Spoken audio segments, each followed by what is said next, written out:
2022 is almost over, which means you have to start thinking about your goals for 2023. In this video, I'm going to share with you the 6 tips from a millionaire on how to set your business goals for success for 2023.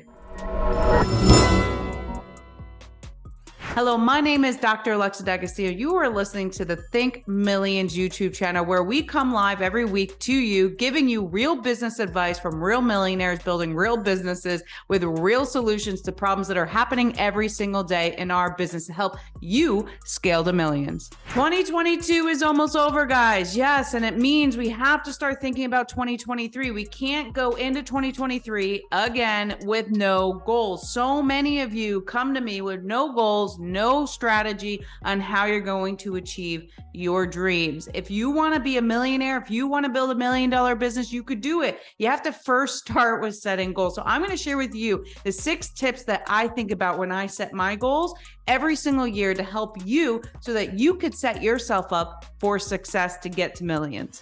The number one thing is you have to understand your company's vision and mission, right? Without understanding your company's long-term goals, how do you know what goal you should have now?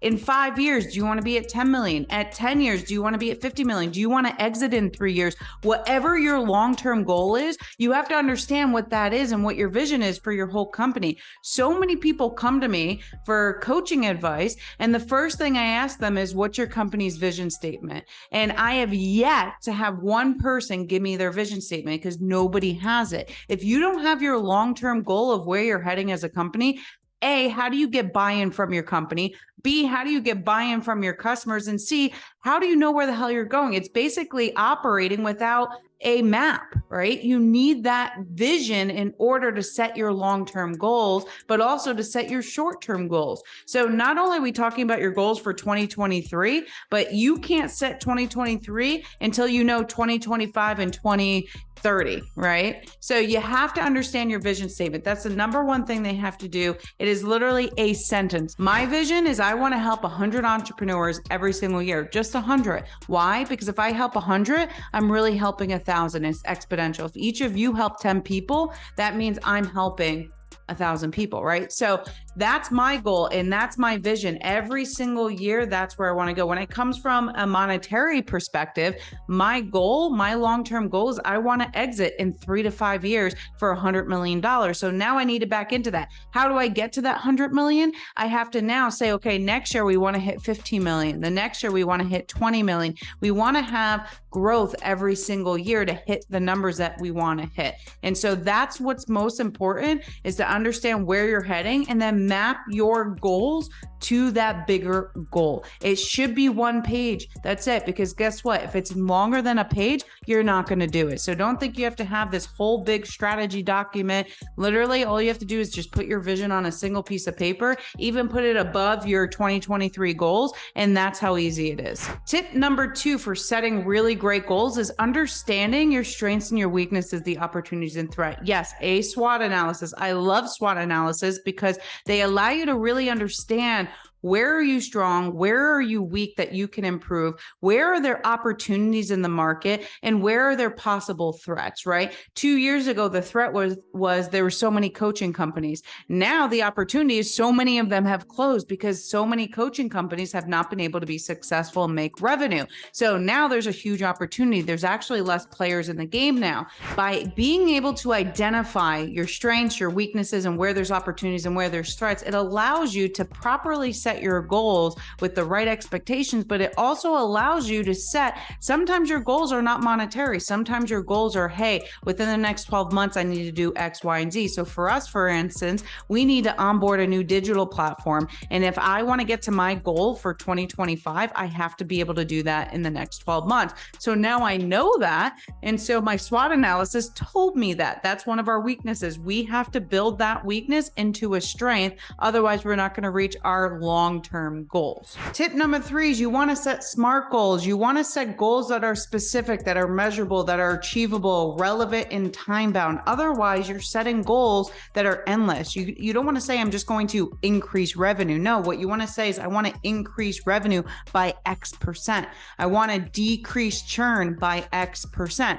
For me, I want to reduce, for example, my staff turnover. It's really difficult, but if I just say I want to stop staff turnover, what does that mean? So I want to reduce staff turnover by 50%.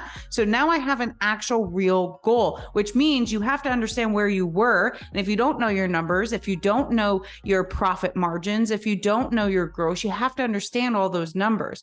The other thing that's really important is to understand that part of your SMART goals, you have to have your marketing part of that. You have to understand how many leads are coming in, how many you're converting, how many proposals you're putting out, what's your conversion rate when you put a proposal out. All those numbers are really important, because if you don't have those numbers now, how do you set goals to better achieve those numbers? So in order to improve, you have to know where you were. So really important to not only set SMART goals for the future, but know where you're coming from. And so go back, know your numbers. It's worth it to take 2 to 3 days to drill down on your numbers, put them all on a piece of paper, and understand where you are coming from so that you can set the right proper SMART goals moving forward. The 4th tip is understanding what your KPIs are. What are you actually judging your company on? So you have a lot of different numbers that we just talked about: conversion rates, churn rates. There's so many different things that you could be looking at: cost per lead, cost per acquisition. All of those KPIs are really important, but what are you really basing